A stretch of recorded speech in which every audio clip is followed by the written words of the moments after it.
মাত্র 15 মিনিটে আজকের ডিনারে বানাবো স্যামন ক্যাবেজ ফ্রাইড রাইস। তোমরাও যদি ওয়ান পট মিল বানাতে ভালোবাসো তাহলে গ্যাস অন করে কড়াই গরম হতে দিয়ে মাছের মধ্যে অল্প একটু নুন আর মরিচ গুঁড়ো মাখিয়ে সামান্য তেল গরম হতে দিয়ে মাছের স্কিনের দিকটা প্রথমে ভাজতে দেবো। এরপর স্কিনটা তুলে বাদ দিয়ে ওই কড়াইয়ের মধ্যেই 1 চামচ বাটার দিয়ে তাতে রসুন কুচি, 1 চামচ লঙ্কা কুচি আর স্প্রিং অনিয়নের নিচের যে সাদা অংশটা চপ করে দিয়ে একটু ভেজে মাছটা ভেঙে নিয়ে মিশিয়ে দেবো।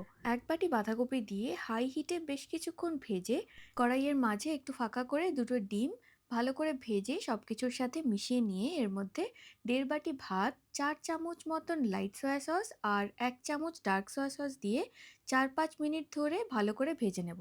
একদম শেষে সামান্য চিনি আর স্প্রিং অনিয়ন চপ করে দিয়ে মিশিয়ে আরও 1-2 মিনিট মতন নাড়াচাড়া করে নিলেই সামন ক্যাবেজ ফ্রাইড রাইস একদম তৈরি। তবে এই মাছটা না পেলে বাসা, ভেটকি বা চিংড়ি মাছ দিয়েও বানাতে পারো। ডিনারে এরকম ওয়ান পট মিল আমরা প্রায় বানাই, তোমরাও বানিয়ে খেয়ে দেখো, ফাটাফাটি লাগবে।